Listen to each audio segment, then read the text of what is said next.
Bonjour à tous, bienvenue dans cette nouvelle vidéo et aujourd'hui je vais vous parler de l'homologation de remorques, aussi bien remorques magasin que remorques tout venant d'ordre 500 kg, supérieur à 500 kg, inférieur à 500 kg, caravane modifiée, ouverture de haut vent, voilà. Donc je fais cette petite vidéo parce qu'on me demande régulièrement certaines données. Donc premier point, c'est la modification du poids total autorisé en charge, c'est le PTAC, d'une remorque.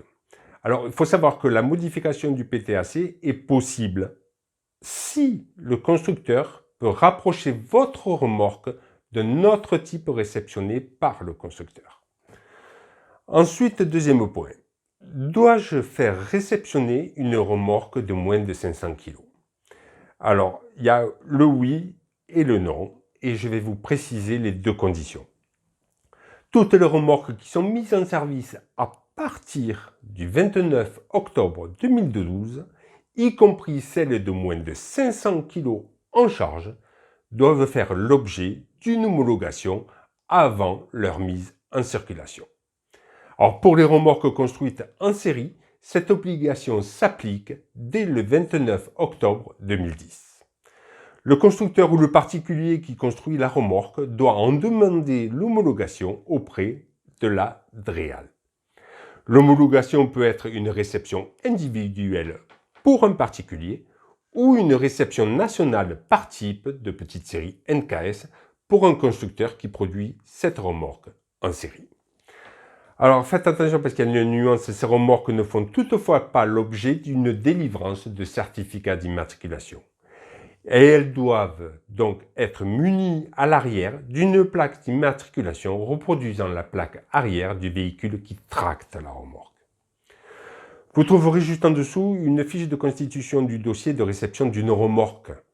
Et là, ça se fera en ligne, cette fiche.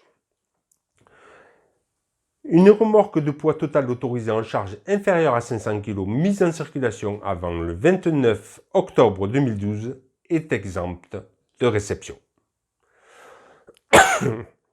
Alors attention parce que elle doit toutefois être pourvue d'une plaque de constructeur telle que définie au point 1 de l'article R317-9 du Code de la route, portant de manière apparente le nom de celui-ci ou sa marque ou le symbole qui l'identifie, le type, le numéro d'identification ou pour les véhicules ou matériel agricole, le numéro d'ordre dans la série du type et les caractéristiques de poids du véhicule. Ensuite, vous devez apposer une plaque de tare du côté droit de la remorque conformément à l'article R317-11 du Code de la route.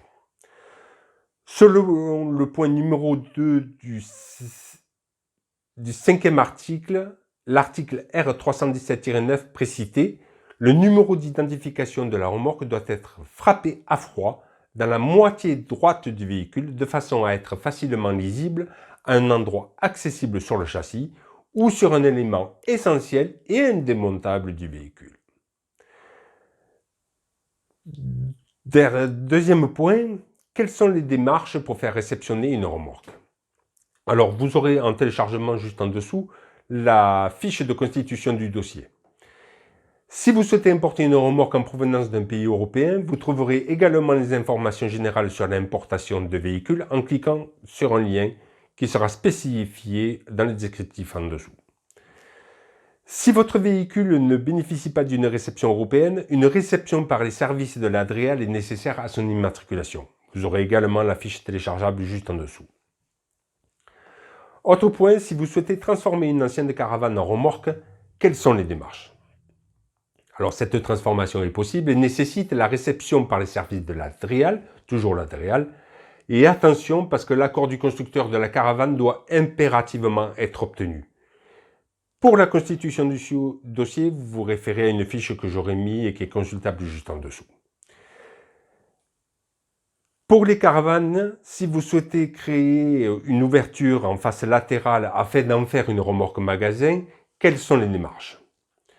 Cette transformation est possible et nécessite une réception par les services de la DREAL. La découpe des parois latérales remet en cause la structure de la carrosserie. Et vous devez avoir l'accord du constructeur de la caravane. De plus, si vous rajoutez de nouveaux vitrages, ils devront être homologués selon un règlement UNECE R43. Sur le vitrage, vous verrez marqué une référence R43. Et pour la constitution du dossier, vous devrez vous référer à une fiche qui est consultable juste en dessous. Autre point, tracter une caravane ou une remorque, quels sont les poids à ne pas dépasser? 4 critères. Le premier, c'est le poids réel de la voiture ne doit pas dépasser le poids total à charge en F2 indiqué sur son certificat d'immatriculation. Deuxième point, le poids réel de la remorque ne doit pas dépasser le poids total à charge F2 indiqué sur son certificat d'immatriculation.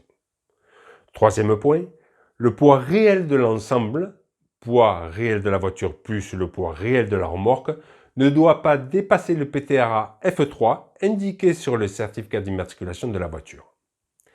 Quatrième point, le poids réel de la remorque ne doit pas dépasser 1,3 fois le poids réel de la voiture. Alors, petit rappel, le PTAC, c'est le poids total autorisé en charge et le PTRA, c'est le poids total roulant autorisé. Voilà, nous avons fait un peu le tour des différentes règles nécessaires pour les remorques. Si vous avez quelques points spécifiques, n'hésitez pas à poser des questions juste en dessous. J'y répondrai soit par vidéo ou directement dans les commentaires.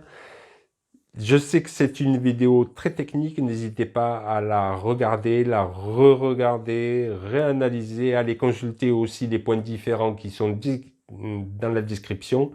Vous avez des points téléchargeables, n'hésitez pas à aller les voir.